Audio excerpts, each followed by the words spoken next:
السلام علیکم۔ اعوذ باللہ من الشیطان الرجیم، بسم اللہ الرحمن الرحیم۔ اللہ تعالیٰ نے دنوں کو بنایا، یعنی کہ جتنے بھی دن اللہ نے بنائے ہیں اس دنوں میں سب سے بڑا دن جو بنایا ہے، یعنی کہ دنوں کا سردار جو ہے، دنوں میں سب سے بڑا جو ہے وہ ہے جمعہ کا دن۔ اللہ تعالیٰ نے جمعہ کا دن جو بنایا ہے اس دن ہمیں دھیان رکھنا چاہیے کہ ہمیں کبھی بھی جمعے کی نماز ترک نہیں کرنی۔ حالانکہ ہم مسلمانوں پہ کوئی سی بھی نماز ہمیں معاف نہیں ہے کہ ہم کوئی سی بھی نماز چھوڑیں۔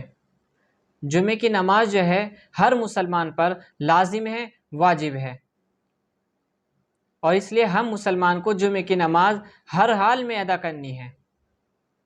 اور جمعے کی نماز کے لیے جب انسان جائے، جمعے کے دن جو ہے انسان کو غسل کرنا چاہیے، مسواک کرنی چاہیے، خوشبو لگانی چاہیے، اچھے کپڑے پہننے چاہیے، اور جمعے کے دن انسان کو درود زیادہ سے زیادہ پڑھنا چاہیے، درود شریف، سورہ کہف کی کثرت کرنی چاہیے۔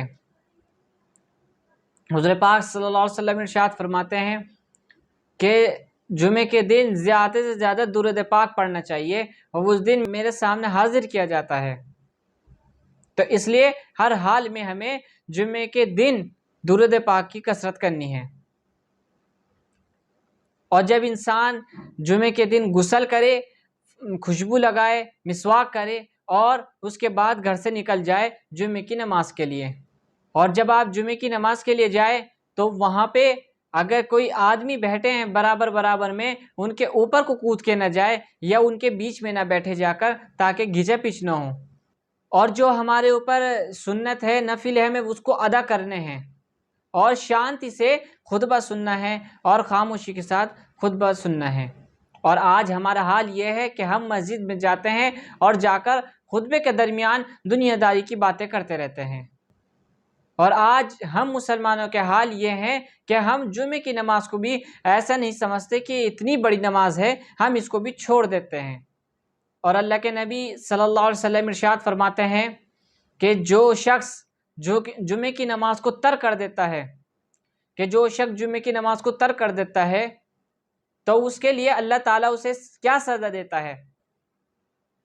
اس کے دل میں مہر لگا دیتا ہے، اور ہدایت سے محروم کر دیتا ہے، اور غافلوں میں مل جاتا ہے۔ یعنی کہ جو ہدایت ملنے والی ہے اللہ اس سے محروم کر دیتا ہے، اور اس کے دل پہ مہر لگا دیتا ہے جو جمعے کی نماز کو ترک کرتا ہے۔ یہ صرف جمعے کی نماز نہیں، باقی نمازوں کو بھی ہمیں ترک نہیں کرنا، وہ فرض ہیں۔ تو اس لیے ہمیں ہر حال میں جمعے کی نماز کو ادا کرنا ہے، پانچوں وقت کی نماز کو ادا کرنا ہے، ہمیں اس کی اہمیت کو سمجھنا ہے۔ اب سوچئے کہ اللہ نے دنوں کو بنایا، اب دنوں میں سب سے بڑا دن جو بنایا ہے وہ جمعے کا دن بنایا ہے۔ جب اس کی اہمیت اور دنوں سے زیادہ ہے تو اس کی عبادت جو ہے وہ بھی زیادہ ہوگی، یعنی کہ ہم عبادت کر رہے ہیں تو اس کا ثواب بھی زیادہ ملے گا۔ اب جیسا کہ جمعے کے دن ایک گھڑی ایسی آتی ہے کہ انسان جو دعا مانگتا ہے وہ قبول ہوتی ہے۔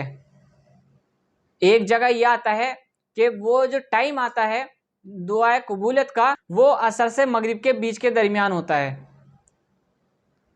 تو اس لیے ہم سب کو یہ چاہیے کہ اس دن جمعے کے دن سب چیزوں کا اہتمام کرے، صبح جلدی اٹھے، مسواک کرے، غسل کرے، خوشبو لگائے، اچھے کپڑے پہنے، اور مسجد کی طرف چلے جائیں، اور مسجد میں جا کر مسجد کا احترام، مسجد کا ادب، یعنی کہ جو مسجد کے حقوق ہیں اس کو ادا کرنے ہیں۔ وہاں پر گئے، وہاں پر جا کے جو امام بیان دے رہے ہیں یا کچھ دین کی بات بتا رہے ہیں اس کو سنیں، اور جو خطبہ دے رہے ہیں اس کو خاموشی کے ساتھ سنیں، اور جب وہاں سے باہر نکلے ادب کے ساتھ۔ اور آج ہم اگر مسجد سے باہر نکلتے ہیں تو اس حالات میں نکلتے ہیں کہ ایک آدمی مسجد سے باہر نکلا، ایسی لات مارتا ہے دوسروں کے چپلوں پہ، سارے چپل الٹے سیدھے ہو جاتے ہیں، اس کا کچھ نہیں پتا۔ یہ بھی ہمارے اوپر گناہ ہے، نکل تو رہے ہم عبادت کر کے مسجد سے، لیکن گناہ کرتے ہوئے نکل رہے ہیں، دوسروں کو تکلیف دیتے ہوئے نکل رہے ہیں۔ ہم نے جس کے چپل پہ لات ماری ہے اس کے چپل کھو گئے، تو کیا ہوا، ہمارے پر وہ گناہ ملے گا، نکل تو اللہ کی عبادت کے لیے آئے تھے اور پتہ چلا ہم گناہ کما کر آ رہے ہیں۔ ہمیں اس چیز کا بھی احترام کرنا چاہیے، اس چیز کو بھی ہمیں دیکھنا چاہیے کہ ہم کیا غلطی کر رہے ہیں، اور پھر آ کر ایسا نہ ہو کہ ہم غفلتوں میں پڑ جائیں۔ اس دن درود پاک کی کثرت کریں اور سورہ کہف کی کثرت کریں، درود پاک پڑھے، سورہ کہف پڑھے اور دعا کی کثرت کرے، دعائیں زیادہ سے زیادہ مانگنی چاہیے۔ جمعے کے دن کی اہمیت کو ہمیں سمجھنا ہوگا۔ اور حضور پاک صلی اللہ علیہ وسلم جب خطبہ دیا کرتے تھے تو 2 خطبے دیا کرتے تھے، اور دونوں خطبوں کے درمیان آپ بیٹھا کرتے تھے، اور جب درمیان بیٹھا کرتے تھے تو اس وقت آپ کسی سے کلام نہیں کرتے تھے، کسی سے بات چیت نہیں کیا کرتے تھے، اس میں قرآن کی آیت پڑھا کرتے تھے، لوگوں کو نصیحت کرا کرتے تھے۔ اور حضور پاک صلی اللہ علیہ وسلم جمعے کے دن فجر کی نماز میں پہلی رکعت میں سورہ سجدہ کی تلاوت کیا کرتے تھے اور دوسری رکعت میں سورہ دہر کی تلاوت کیا کرتے تھے۔ تو اس لیے اللہ کے رسول جمعے کے دن کیا کیا کرا کرتے تھے، کیسے زندگی گزارا کرتے تھے، ہمیں اس کو دیکھنا ہوگا۔ اور وہ چیزیں کہاں ملیں گی؟ وہ چیزیں مسجد میں ملیں گی، امام کے پاس ملیں گی۔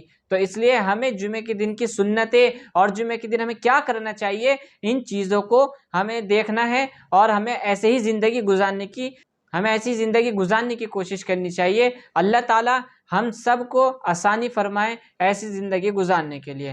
دعا میں یاد رکھیں۔ السلام علیکم۔